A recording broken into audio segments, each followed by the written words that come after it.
Então hoje iniciamos propriamente o nosso estudo a respeito do projeto de Deus para o homem e para a mulher, mas sobretudo focalizando aquilo que é uma série de deformações que tem acontecido com relação à mulher propriamente dita nos últimos anos. A nossa abordagem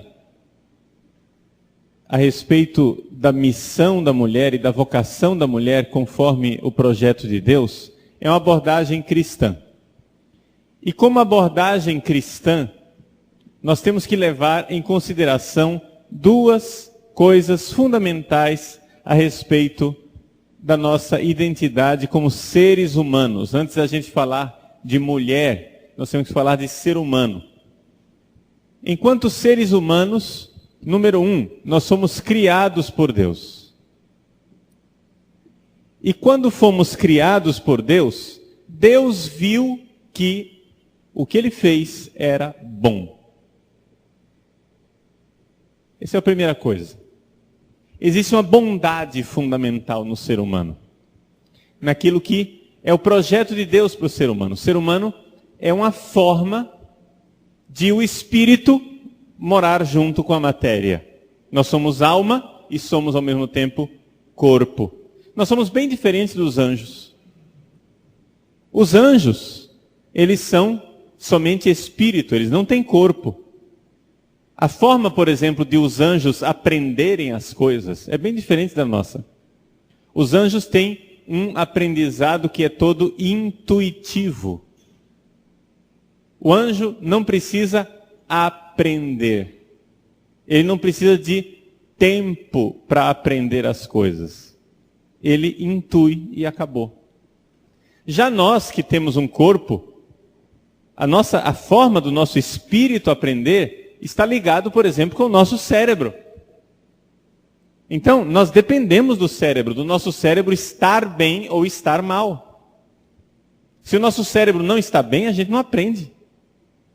Então, nós não somos anjos. A primeira obediência que a gente deve a Deus é dizer que Deus nos fez bem feitos.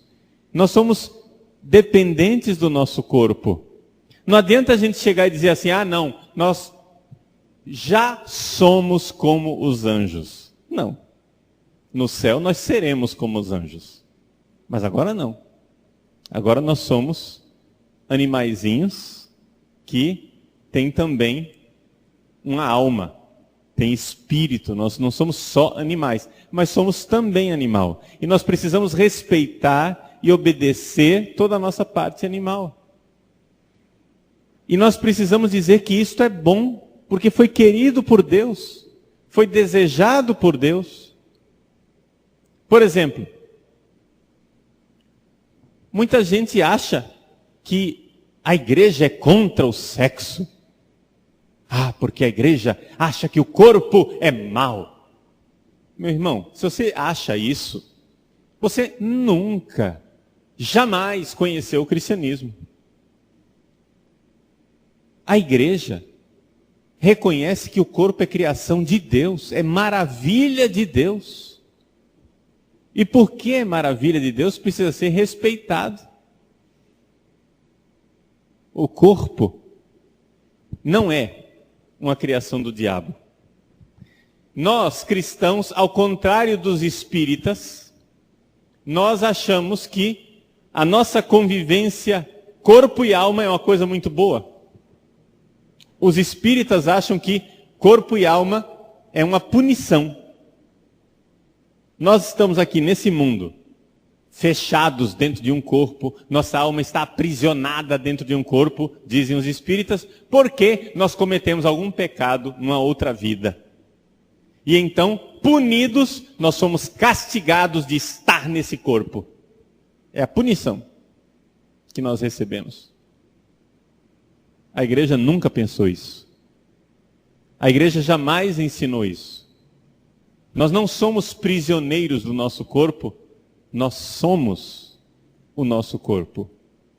O meu corpo não é uma caixinha onde a minha alma está aprisionada. Eu sou o meu corpo e eu sou a minha alma. É por isso que a igreja crê profundamente que no fim dos tempos, quando terminar a história da humanidade, eu não posso entrar no céu, na glória, na felicidade eterna, só com a minha alma. Não, seria incompleto. Seria uma felicidade ainda não plena. Por quê? Porque eu sou corpo e alma. Então, quando a pessoa morre e ela vai para o céu a alma. O corpo vai para o cemitério. Mas no fim dos tempos, nosso corpo ressuscitará. No fim dos tempos, nosso corpo ressuscitará e ressuscitará pleno, glorioso, sem defeitos. Você acha que o Padre Paulo vai ressuscitar careca? Não, minha filha. Eu vou ressuscitar com a cabeleira charmosa. Entendeu? Nós vamos ressuscitar com o nosso corpo perfeito. Aí tem uma amiga minha, casada, com 2 filhos, meio complexada, porque depois da segunda gravidez começou a ficar com aquela forma um pouquinho mais redonda, né? Eu falei uma vez, olha, nós vamos ressuscitar com o corpo perfeito. Ela disse, ah, que maravilha, eu vou ressuscitar magérrima. Não sei se nós vamos ressuscitar magérrimos ou redondinhos, porque a gente não sabe como é o nosso corpo sonhado por Deus. Nós sabemos, por exemplo, que tem muito essa coisa de ser gordo ou ser magro, tem muito de moda. É moda. Você olha para os quadros de modelos femininos no século XVI, XVII, as mulheres eram todas redondinhas, gordinhas. Aquilo que era uma mulher saudável. Né? Se a gente apresentasse para aquelas pessoas o nosso ideal de beleza feminino, que é de o corpo de um adolescente, eles diriam, não, está faltando carne aí. Né? Existe muito desse fator cultural. Por quê? Porque culturalmente se erigiu o corpo adolescente como sendo o ideal de corpo de mulher. Mas sinceramente, será que é isso que Deus quer? Esse era o corpo pleno? Na teologia a gente costuma dizer que o corpo maduro, o corpo perfeito, é o corpo que irá ressuscitar na idade de Jesus, 33 anos. E de fato na teologia parece que concorda aqui com a biologia um pouco, não é? Que o corpo até os 30 anos, mais ou menos, ele progride. Dos 30 para frente é ladeira abaixo, tá? Dos 30 para frente o negócio já começa a dar sinal de luz no painel, começa a acender, né, sinaizinhos. Muito bem. Acho que eu dei uma má notícia para alguns. Muito bem. Mas vejam só, que Deus nos criou e a criação de Deus é uma coisa boa. Se a criação de Deus é coisa boa, nós temos que dizer uma outra coisa também que é verdade a respeito do cristianismo. Se nós fomos criados bons, é também verdade que nós estamos mal. Só que mal aqui não é adjetivo, mal aqui é advérbio, né? Não é mal com U, é mal com L. Ou seja, nós não estamos bem. Nós somos bons, mas não estamos bem. Tem algum problema. E esse problema chama-se pecado original. Então isso quer dizer que se nós quisermos descobrir o projeto de Deus para nós, o sonho de Deus para nós, o que é que Deus espera de nós, nós não podemos olhar para nós. Por quê? Porque nós todos somos defeituosos. O nosso relacionamento de corpo e de alma não é aquilo que Deus sonhou. O jeito do nosso corpo se relacionar com a nossa alma está defeituoso por causa do pecado original. Então, se nós quisermos olhar para a forma como Deus sonhou uma mulher, nós precisamos olhar para a Virgem Santíssima. Não porque todas as mulheres precisam ter a vocação dela. Não, a vocação dela é especialíssima. Quem que tem vocação de ser mãe e virgem ao mesmo tempo? Mas é que nela se encontram as vocações de todas as mulheres, quer elas escolham ser mães, quer elas escolham ser virgens consagradas. Todas as vocações estão em Maria. Então, por isso ela é modelo para as virgens consagradas, por isso ela é modelo para as mães. As duas coisas. E se nós quisermos um modelo de homem, nós vamos ter que olhar para Jesus, porque ele não é alguém marcado pelo pecado original. E é claro que Jesus serve de modelo, seja para os homens, seja para as mulheres. Não é?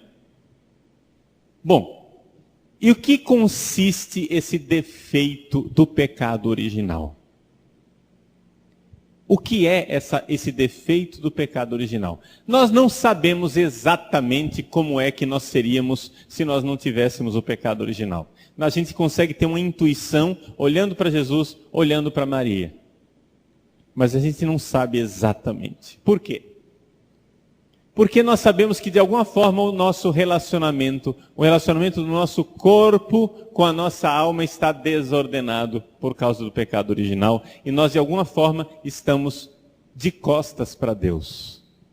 O pecado original nos colocou numa situação de inimizade com Deus. Vocês sabem que o homem e a mulher viviam muito bem no paraíso. Deus, quando criou Adão e Eva, você vai dizer, padre, não me vem com história da carochinha. O senhor está achando que existiu Adão e Eva. Só falta agora o senhor dizer que acredita em Chapeuzinho Vermelho, né? Gente, o que interessa não é se existiu o personagem histórico Adão com o nome de Adão e Eva com o nome de Eva, entendeu? O que interessa é a verdade teológica que aquele relato quer nos ensinar. O que é que Adão e Eva no paraíso nos ensina? Adão e Eva no paraíso nos ensina que Deus criou o homem em harmonia com a mulher. O que significa isso? Deus olhou para Adão e disse, não é bom que o homem esteja só. Não é bom que o homem esteja sozinho. E então Deus tirou da costela de Adão Eva. Você vai dizer, já começou o machismo. Por quê? Porque por que o homem tem que ser o primeiro e a mulher tem que ser segundo? Vejam, nós não sabemos exatamente como interpretar esses textos bíblicos, porque são um pouco misteriosos para nós. Mas o Talmud, as antigas interpretações dos judeus, quando pensam no homem, que Deus tirou a mulher do lado do homem, eles dizem assim, na verdade Deus criou o humano. Adão ali seria o humano. Então o homem seria um todo, completo. E quando Deus cria a mulher, Deus tira o lado de Adão, ou seja, como se ele pegasse o ser humano e o dividisse no meio, cortasse no meio. Ou seja, no início, isso aqui não é a explicação oficial da igreja não, tá? Isso aqui é uma interpretação do Talmud dos judeus, mas isso talvez ajude a gente a entender as coisas. Deus criou o homem e aí Deus foi e cortou o homem no meio. De tal forma que agora, daqui para frente, as duas metades se procuram mutuamente. A atração entre o homem e a mulher. Entende? As duas metades se procuram. Ou seja, Deus tirou a mulher do lado de Adão. Entendeu? Como se tivesse cortado Adão no meio, agora ficou metade. Macho ficou para um lado, fêmea ficou para o outro. Essa é a interpretação do Talmud. A interpretação mais tradicional na igreja reconhece o seguinte, que Deus não tirou a mulher da cabeça de Adão para que ela dissesse, eu sou superior a ele. E não tirou a mulher dos pés de Adão para que Adão não dissesse, eu sou superior a ela. Mas tirou a mulher do lado de Adão para que eles vissem a sua igual dignidade. Um do lado do outro. Deus disse: não é bom que o homem esteja sozinho. E então criou a mulher. Mas se nós formos ver aquilo que está lá no relato bíblico, aquilo que está no texto hebraico original, Deus diz assim: vamos dar a ele, vamos dar ao homem um auxílio que esteja ao seu lado. Isso é a nossa tradução comum, não é? Vamos dar ao homem um auxílio que esteja ao seu lado. Mas se nós formos ver no texto hebraico original, quando Deus cria o homem e a mulher, Deus diz assim: não é bom que o homem esteja só, vamos dar a ele um auxílio contra ele. A mulher é dada ao homem como um auxílio contra o homem. Que sentido tem isso? Que sentido tem nós falarmos de auxílio contra? O sentido é exatamente contra, porque se o homem não tivesse a mulher diferente dele, e se a mulher não tivesse o homem diferente dela, nós provavelmente cairíamos mais facilmente na soberba, no pecado da autossuficiência. Então, essa diferença de sensibilidade entre o homem e a mulher é desejada por Deus. Essa diferença entre o homem e a mulher está no projeto de Deus. Essa complementariedade, onde o homem tem características que a mulher não tem, e a mulher tem características que o homem não tem. E esta complementariedade é muito boa e às vezes muito incômoda. Quando a gente vê o relacionamento de um casal, né? A menina está sempre lá querendo discutir a relação. O rapaz não quer saber da relação, discutir a relação. Ele quer viver sem pensar muito no relacionamento. Dá para ver essa diferença entre os dois? Dá para ver a diferença, né? As mulheres acham que os homens são muito desleixados, não ligam para as pessoas, passam por cima dos sentimentos das pessoas, não estão nem aí, machucam as mulheres. E, ao mesmo tempo, os homens... Pergunta para os homens o que eles acham das mulheres. Ih, mulher complicada, fica vendo problema onde não existe, né? Fica criando caso, querendo discutir coisa que para nós é óbvio. Para nós, homens, a vida é tão simples, né? E as mulheres olham para os homens assim: ih, mas são burros mesmo, né? Não enxergam os verdadeiros problemas. Então, aqui que está a diferença entre o homem e a mulher. Esta rixa, entre aspas, de diferença, só faz bem ao homem e à mulher. Faz um bem imenso aos dois. E nós queremos agora igualar essas diferenças, acabar com essas diferenças. É ir contra o projeto de Deus. Então vejam, é necessário que as mulheres sejam femininas e os homens sejam masculinos.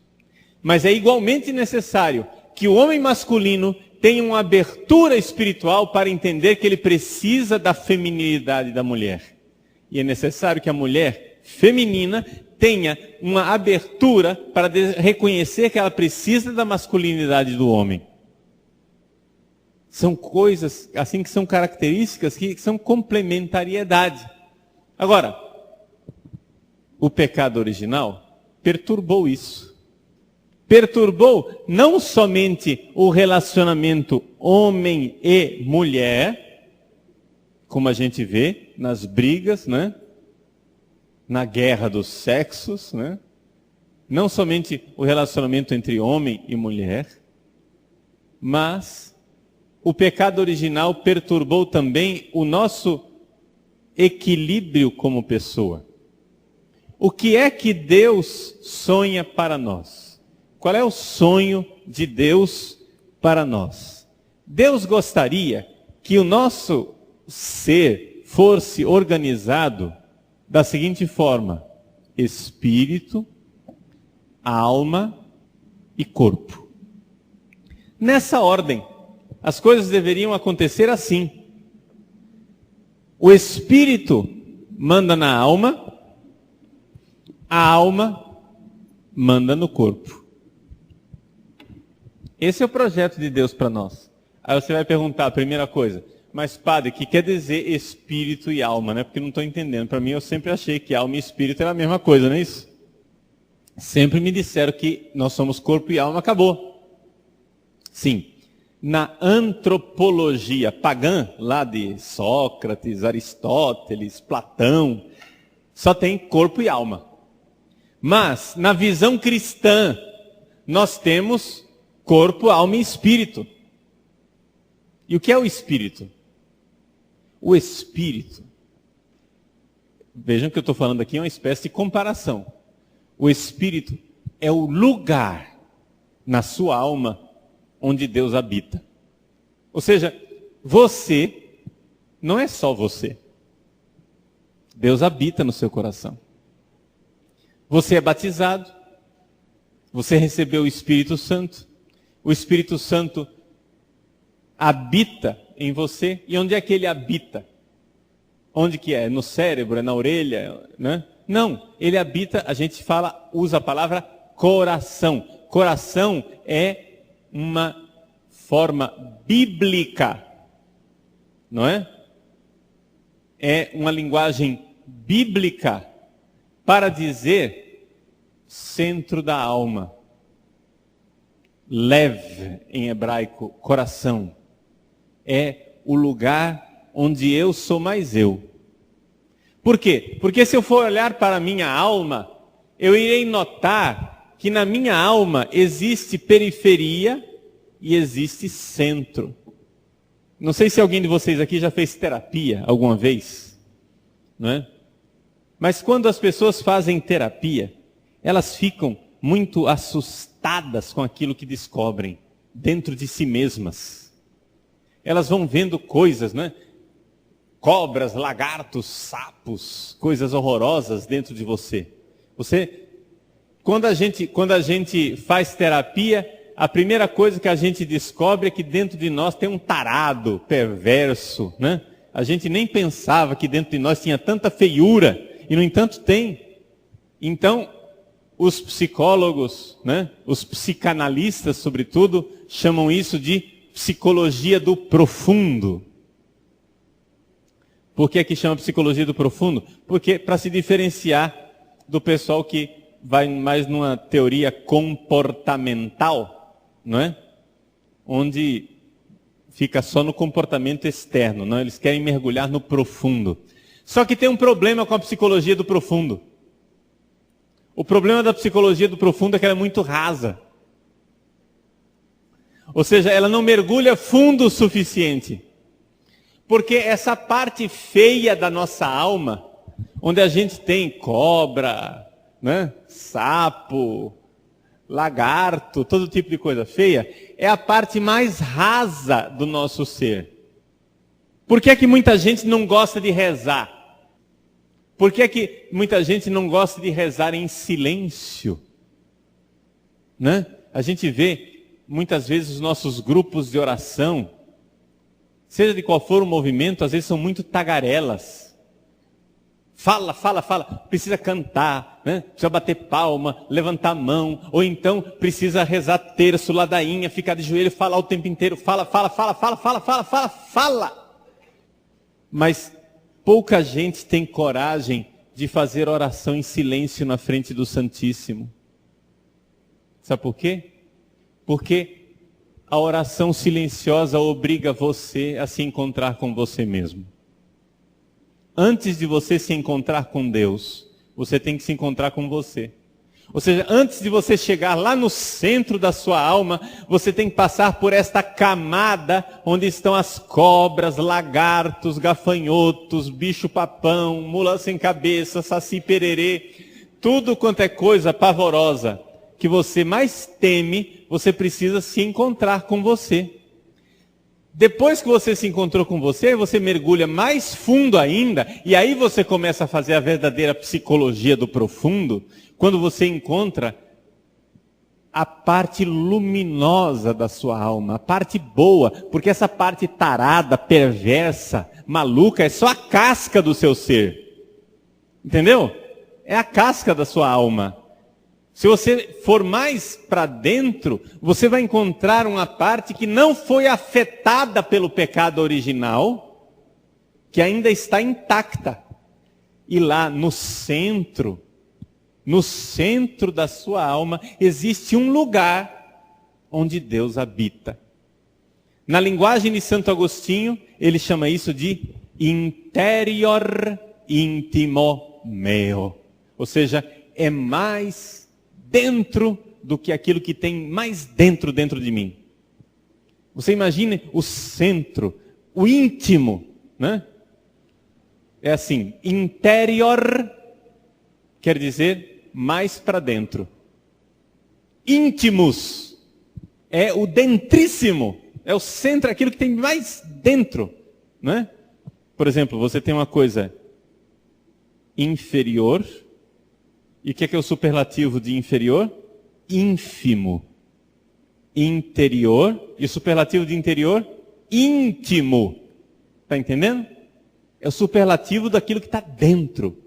Você vai dentro de você. Você vai lá no íntimo, onde você está mais dentro de você, onde nem você consegue enxergar direito. Deus está mais dentro ainda. Deus está mais dentro. Deus é mais interior do que o meu íntimo. Deus habita no centro da alma. É isso que nós cristãos chamamos de espírito. Uma pessoa equilibrada, uma pessoa conforme o projeto de Deus, é uma pessoa onde o espírito manda na alma, que manda no corpo.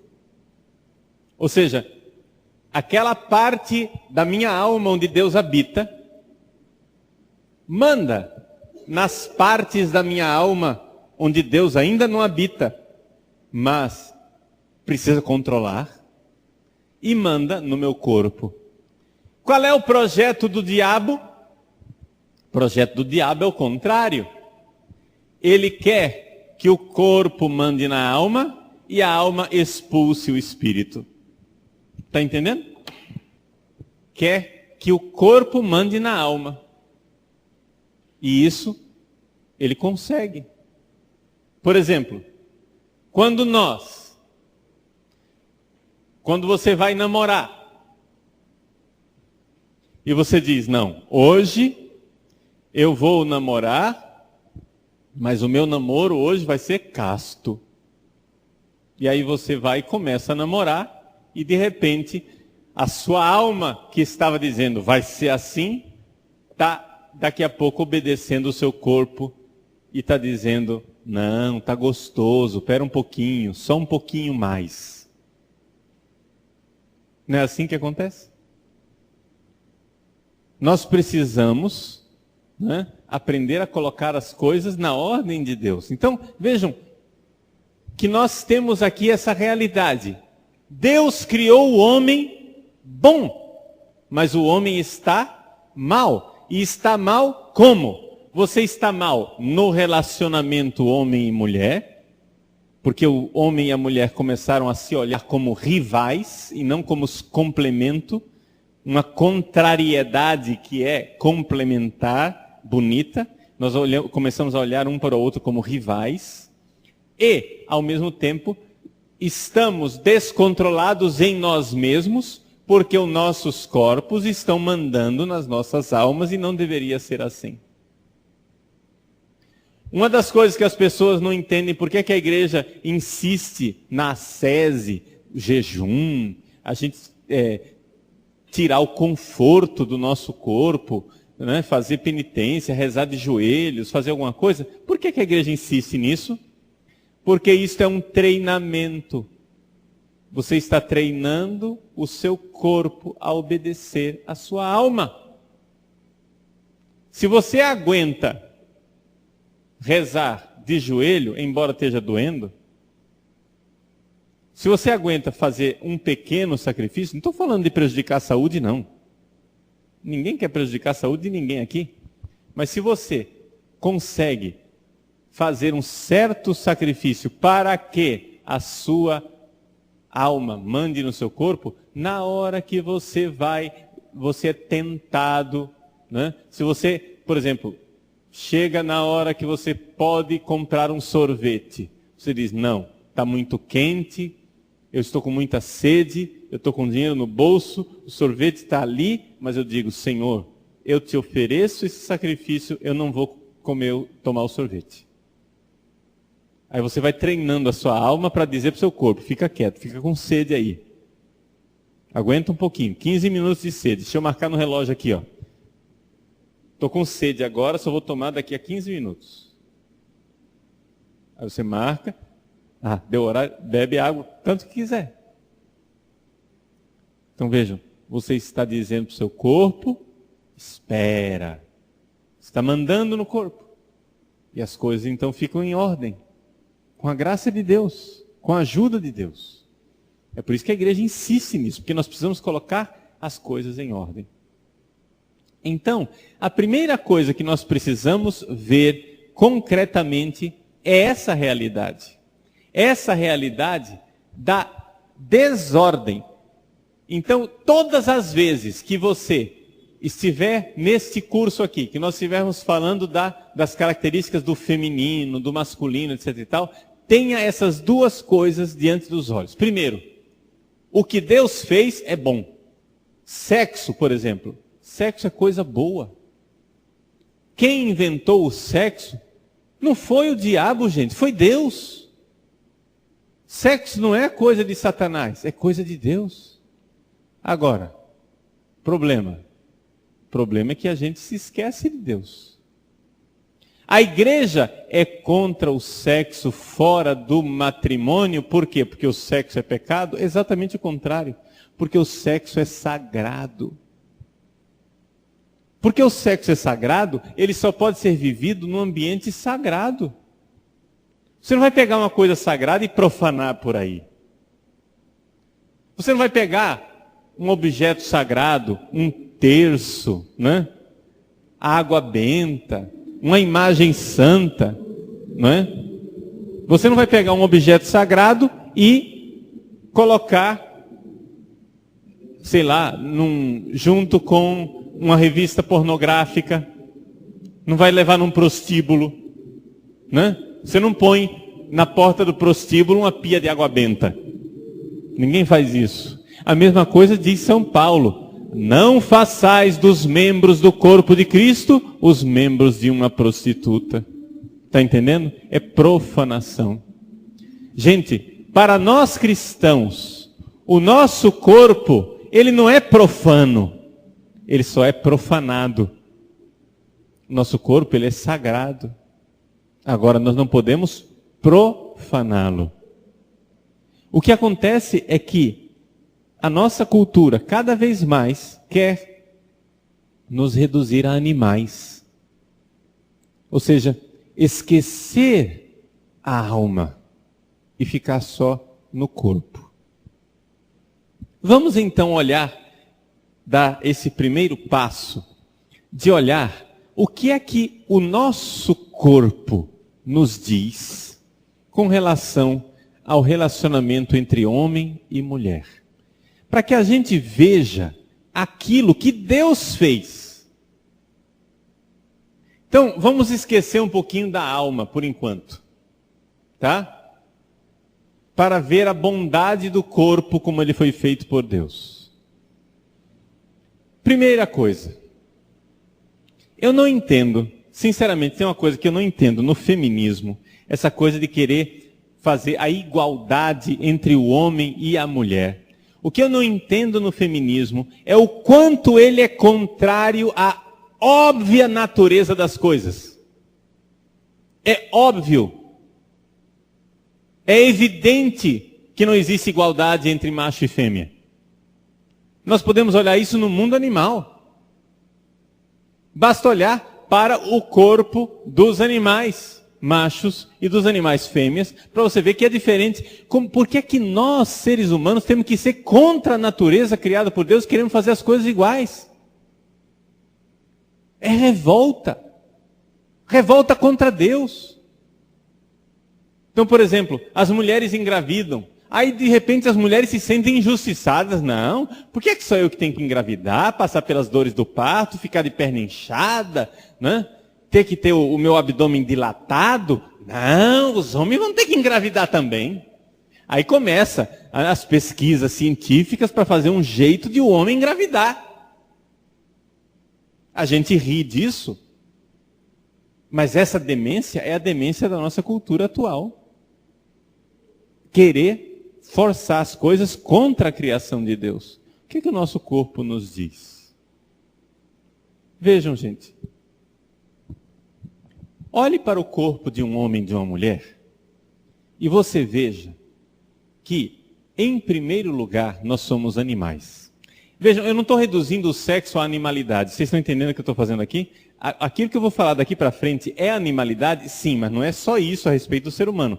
Mas existe uma verdade animal a nosso respeito que foi criada por Deus. Por exemplo, por que é que os homens sentem atração pelas mulheres que têm o quadril mais largo, que têm os seios fartos, que têm a pele, né, com uma textura de pêssego?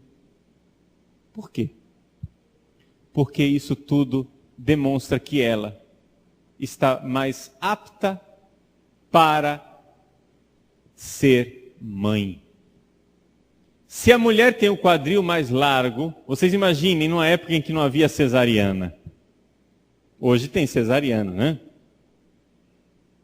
Mas se a mulher tem um quadril mais largo, a possibilidade de que a prole irá sobreviver é maior, sim ou não?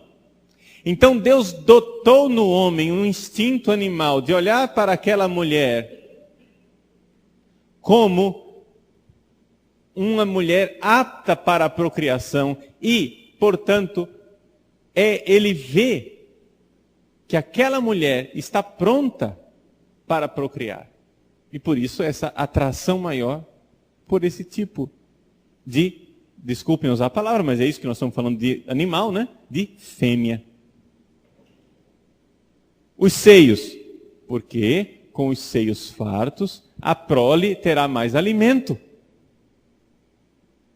A pele, porque uma pele saudável significa que a mulher está saudável e que, portanto, ela pode sobreviver mais. Né? É assim que os nossos instintos animais, desde a época das cavernas, foram se desenvolvendo. Portanto, esses instintos estão dentro de nós, gente, e fazem parte da herança animal que está dentro de nós. E eu não tenho como dizer que isso não seja querido por Deus. Entende? É uma espécie de seleção natural, digamos assim.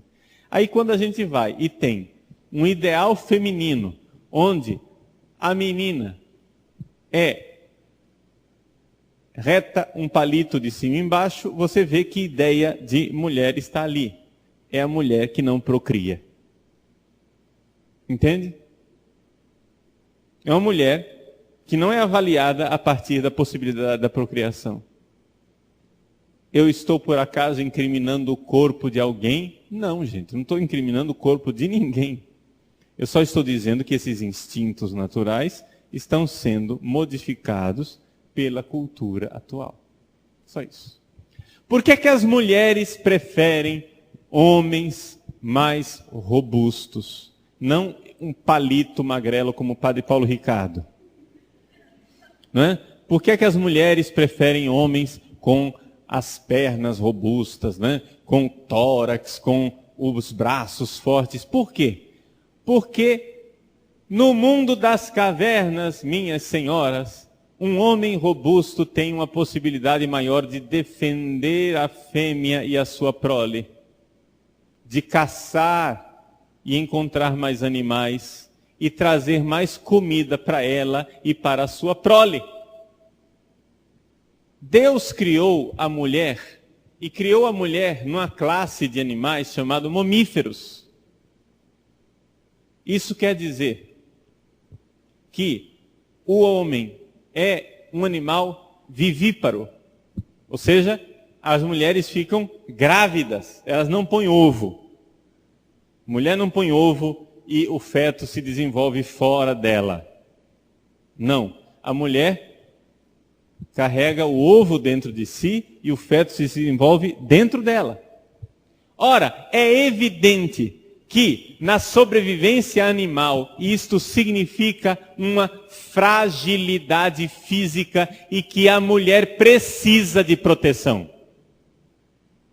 Pergunto se isto é desejado por Deus ou se isto é uma injustiça cultural. Gente, eu não estou dizendo que a mulher é frágil em tudo. Eu estou dizendo que existe a fragilidade física.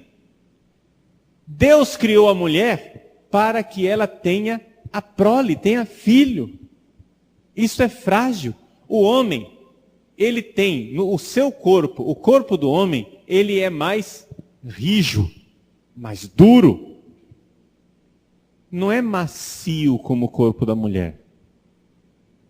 O tecido adiposo na mulher, não é? Forma o colchãozinho macio que ela tem que ser para a criança. Que uma mulher queira agora tomar anabolizante, ficar com o corpo sem nenhuma gordura e só músculos, isso chama-se perversão e revolta contra Deus. Me desculpem, mas não tem outro nome para isso. A pele da mulher, a textura da mulher, já mostra que ela é um colchãozinho macio para a criança. Ela recebe a criança, primeiro no ventre, depois no colo. A palavra colo, originalmente, quer dizer pescoço, não é aqui? Essa parte aqui, colo, é essa parte aqui, onde fica o colar, né? Perto dos seios. Você põe a criança no colo. Ela amamenta a criança. Vejam, gente, Deus criou o ser humano, um dos animais mais frágeis. E por que ele fez isso? O bezerro, lá no seminário nós temos vacas. O bezerro nasce, poucos minutos depois ele já está andando. E já está procurando a mãe para mamar. Quanto tempo leva para um ser humano andar?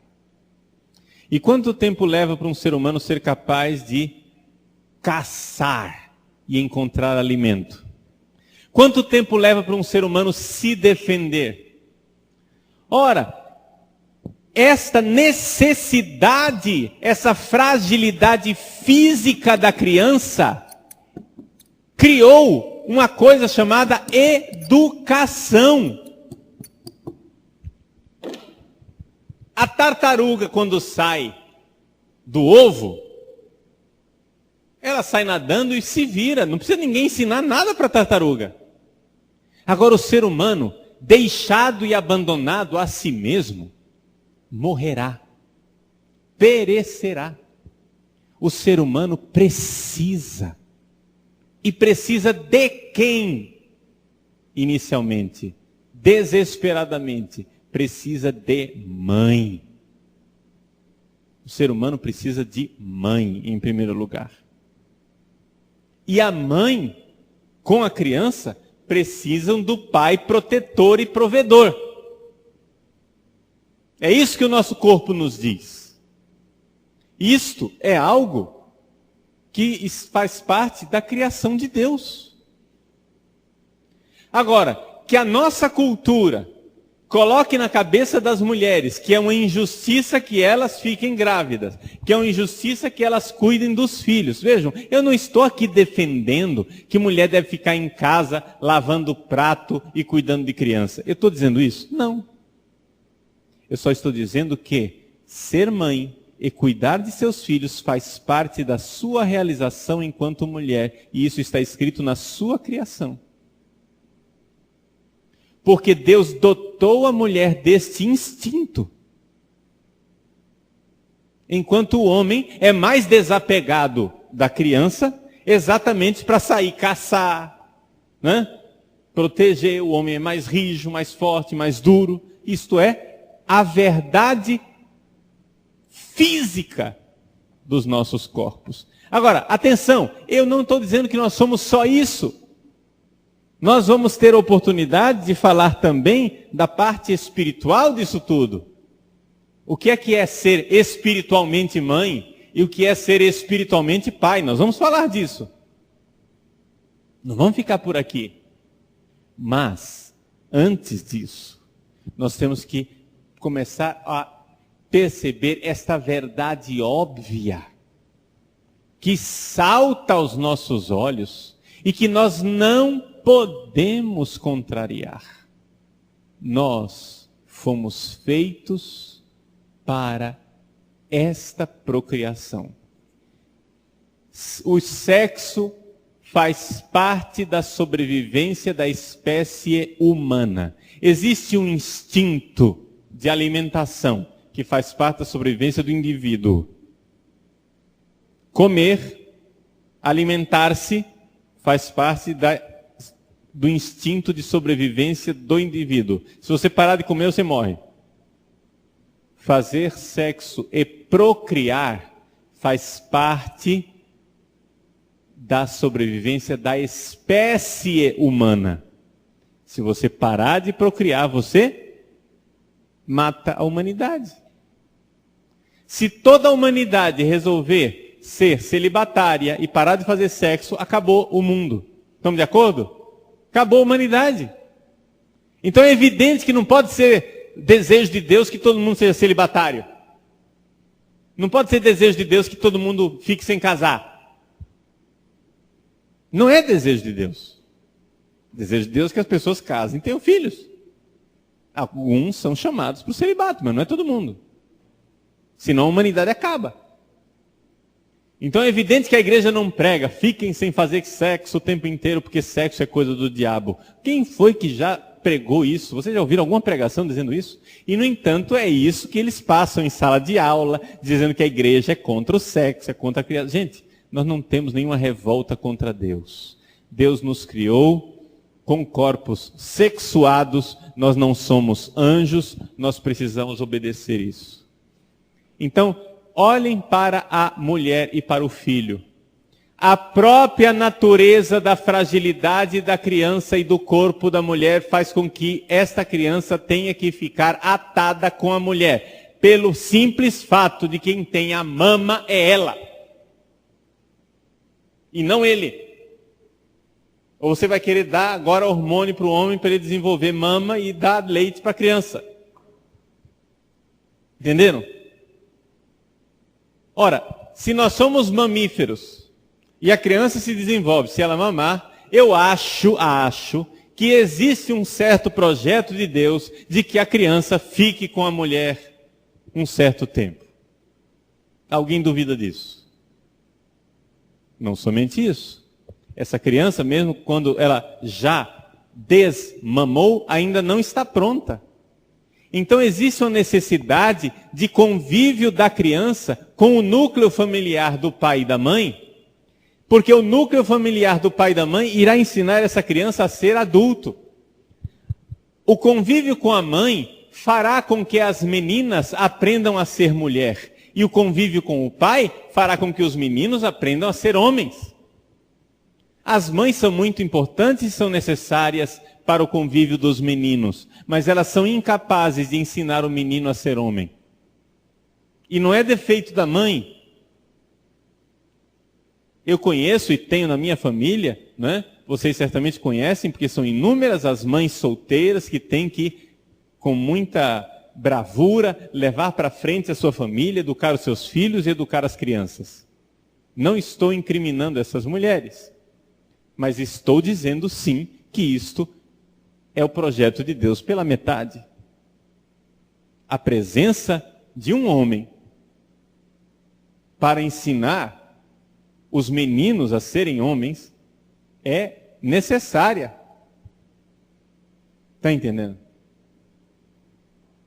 Existe isso no projeto de Deus. Quem é que ensina um homem a ser homem? É outro homem. Mulher não ensina homem a ser homem. Então, padre, mas eu sou homem, eu fui criado pela minha mãe e eu sou homem, não tenho nenhum traço, né, efeminado. Sim, mas você aprendeu a ser homem com algum outro homem. Teve alguma figura de homem na sua vida. Então, essa convivência, esse aprendizado, essa educação faz parte do projeto de Deus para nós. Os seres humanos precisam de educação. Os seres humanos precisam de convívio. Ninguém é humano só de ter nascido. O ser humano é uma tarefa. Eis aí. Nós poderíamos fazer aqui uma comparação. O girino. Você sabe o que é girino? O filhotinho do sapo, né? A sapa vai lá na lagoa e solta aquele fio de ovos assim, né? Milhares e milhares de ovinhos. Graças a Deus, nem todos sobrevivem, senão o mundo seria uma saparia. Mas a sapa deixa lá os ovos. Daqueles ovos, alguns morrem, outros viram girino. Desses girinos, alguns milhares também morrem e somente alguns chegam a desenvolver as pernas, os pulmões e saem da água e se tornam sapo. Um girino é uma tarefa. Ele tem a tarefa de sobreviver e virar sapo. Ele não nasceu. O girino ele já é sapo, mas ainda não é sapo. Usando uma comparação, nós poderíamos dizer que nós, seres humanos, quando nós nascemos, nós já somos humanos, mas nós ainda não somos humanos. Está entendendo? Já somos seres humanos, mas nós somos uma tarefa. Nós precisamos aprender.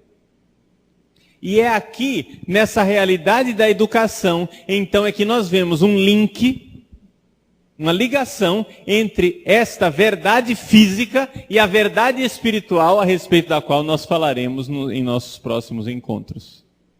Mas vejam como essa necessidade de transmitir algo espiritualmente já tem um gancho na realidade física, biológica e corporal, na necessidade da criança viver e conviver com os seus pais. Ou seja, o ser humano chega aos 12 anos de idade. Foram 12 anos vivendo debaixo da égide dos seus pais. Que animal leva tanto tempo para ficar independente? Está entendendo? Por que eu falo 12 anos?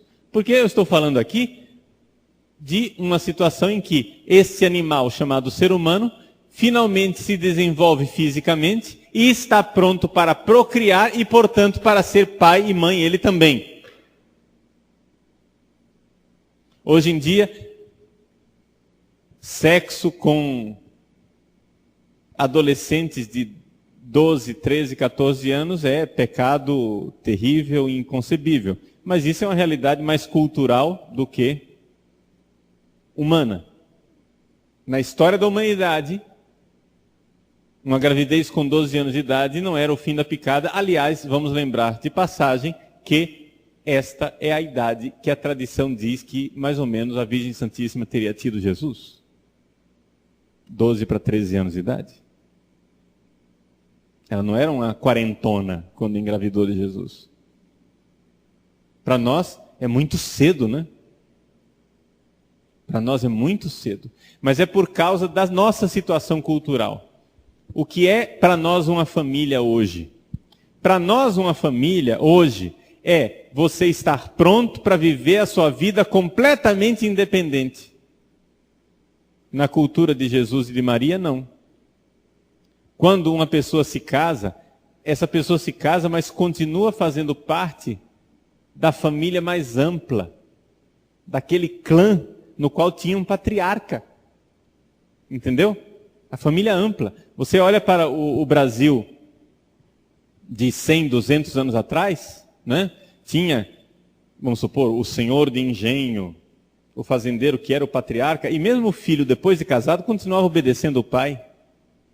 Então tinha ali uma pleiade de filhos casados com mulheres e netos, etc, etc. A família era uma coisa muito ampla.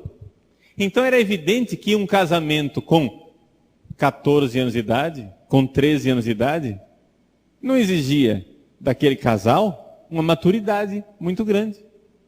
Por quê? Porque a pessoa tinha ainda que viver sob a tutela de alguém mais velho e mais experiente. Está entendendo? Então, para aquela época, casar-se com 12, 13 não era o fim do mundo. Não é? Então, vejam só. Nós temos aqui essa realidade, então, da educação. A educação mostra que a fraqueza, a debilidade física do ser humano na sua infância é a janela que nós temos de convívio para que aquele ser humano receba dos seus pais o aprendizado da humanidade ao longo de milênios. Nós precisamos de alguns milhares de anos para aprender, por exemplo, princípios básicos de higiene. Foram milhares de anos de gente morrendo de doenças bobas que poderiam ser evitadas se a gente lavasse as coisas antes de comer. Se a gente tomasse banho com mais frequência. E, no entanto, as pessoas adoeciam.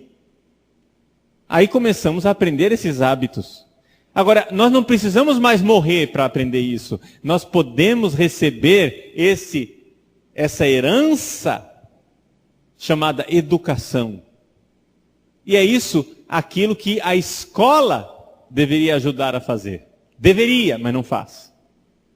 A escola, ela é encarregada de ajudar a família a transmitir para a sua prole a herança espiritual de milhares de anos de aprendizado da humanidade.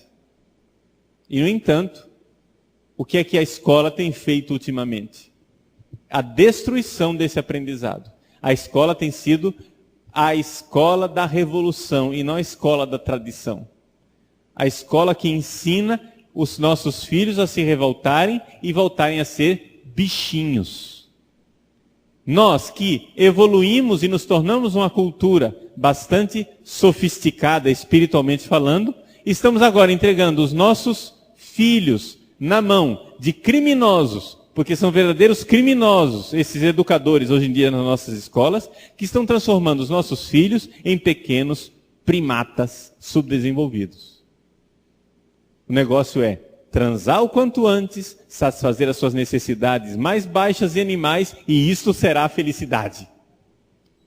Então, haja camisinha na mão dos adolescentes, haja estimular o sexo, custe o que custar, a fazer o que quiserem, e assim voltarmos a ser animaizinhos nas cavernas. Mas não é isso que nós somos. Os seres humanos são uma tarefa. Nós não nascemos humanos. A gente não pode olhar para um ser humano do mesmo jeito que a gente olha para um macaco. A quantidade de aprendizado de um macaco é muito limitada. O macaco não aprende grandes coisas. O que a macaca tem para ensinar para o macaco é um negócio rapidinho, um convíviozinho rápido, ele já aprende.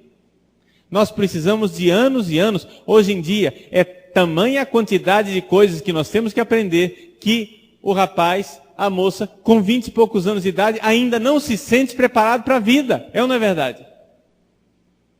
E vai se sentir cada vez menos se a nossa escola continuar fazendo o mau trabalho que ela continua fazendo, porque ela está servindo para deseducar. Deseducar. Seria necessário ensinar esta tarefa de ser humano. Se formos deixados a nós mesmos, nós seremos pequenos bárbaros, pequenos selvagens. Não nos iludamos com essa história da inocência da criança. A criança não é inocente. A criança é um ser humano marcado pelo pecado original, que deixada a si mesmo viverá na barbárie e mais animalesca. Esqueçam essa estupidez do mito do Tarzan, que criado por uma macaca, ele era um ser humano mais humano do que os homens da cidade, porque a cidade é a civilização que corrompe o homem. Isso é um mito que foi criado pela Revolução Francesa, principalmente pelo senhor Jean-Jacques Rousseau, o mito do bom selvagem. Isso é a estupidez mais sem princípio da face da terra. Basta observar uma criança deixada a si mesma para você ver o quanto ela fica egoísta. Se você não ensinar para o seu filho a partilhar, ele vai pegar o cabo de vassoura e lascar na cabeça do irmãozinho. É isso que ele vai fazer. Essa é a criança deixada a si mesma. Se você não colocar limite para o seu filho e para a sua filha, o que ele vai ser é um pequeno bárbaro que não vai tomar banho, que vai se sujar e que vai morrer nos seus excrementos. Entende? Doente. Porque se você não souber aquecer o traseiro dele para mandá-lo tomar banho, ele não vai tomar banho. Nós precisamos educar nossos filhos. Ser um ser humano é uma tarefa. É algo que é feito com educação. Essa coisa de deixar na espontaneidade. O importante é ser espontâneo. Eu gosto de ser assim, à vontade. Não, gente. O ser humano, para que ele seja humano, ele tem que reprimir certas coisas. Por exemplo, olha, padre, que beleza o índio. O índio vive em contato com a natureza, né? Peladão, nu com a mão no bolso, feliz da vida. Só que acontece o seguinte, gente. Vocês me digam, apontem para mim, por favor, uma civilização desenvolvida que tenha saído da pedra lascada nua. Por favor, me digam, onde está essa civilização nua? De homens e mulheres elevados espiritualmente nus.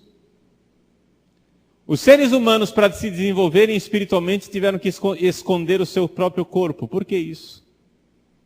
Porque tiveram que limitar a sua animalidade. Porque quando você esconde o corpo, você tem então a alma livre para pensar em outra coisa. Agora, se você fica o tempo todo nu, eu acho que a questão da sexualidade aflora com mais frequência.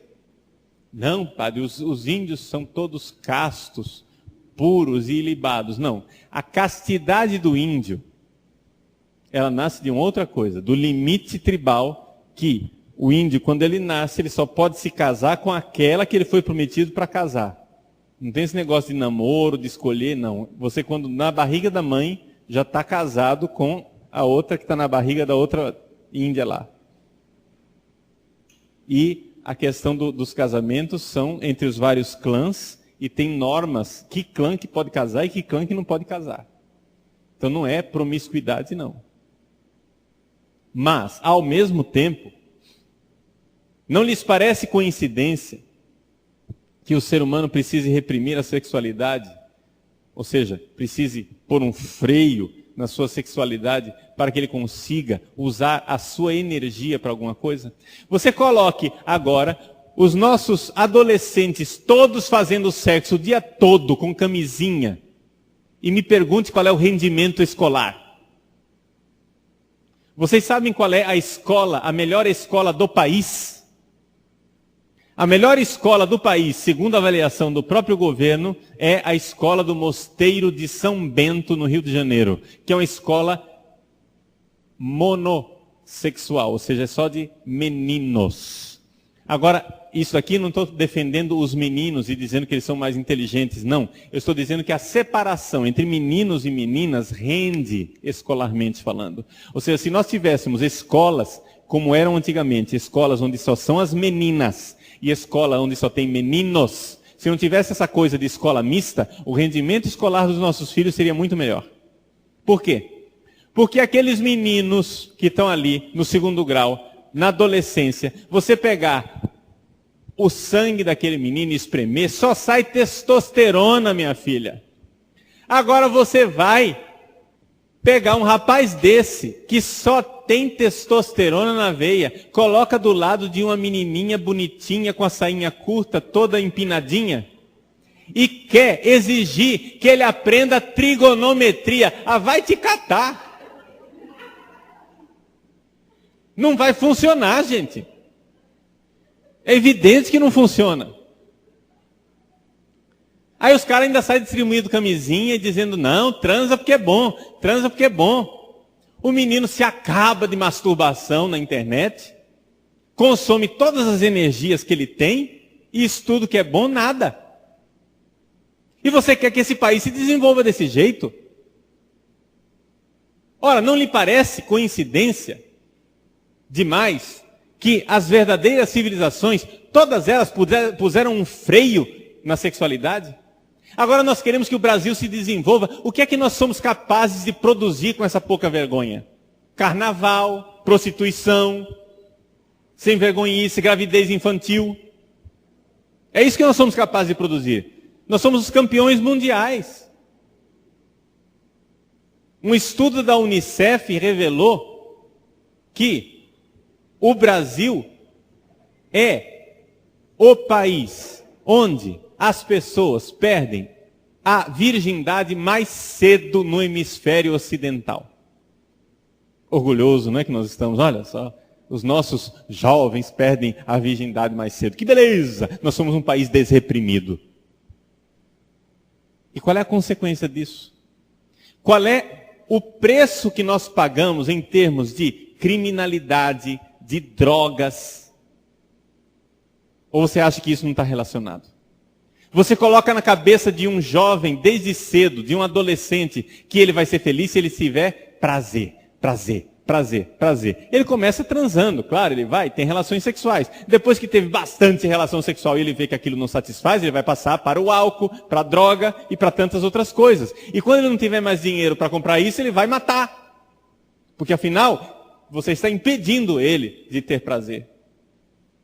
E nós pretendemos construir um país com esse tipo de política e esse tipo de pensamento a respeito do ser humano. O ser humano é uma tarefa. Nós não somos animais. Nós precisamos que as nossas almas comandem os nossos corpos. Claro, não simplesmente reprimindo, castrando, porque isso seria desrespeitar a criação de Deus. Nós precisamos respeitar a criação e dizer, é verdade, precisamos que os nossos corpos e a nossa sexualidade seja bem realizada. Mas como? Bom, isso nós pretendemos ver, né, nas próximas formações. Então, como vocês veem, nós temos aqui um mundo inteiro para a gente estudar, para a gente aprender. Tá? Mas isso daqui é somente um início. Nós vemos o quanto Deus quer que nós realizemos essa tarefa. Por isso, nós vamos falar, sim, da sexualidade feminina, da identidade da mulher, sim.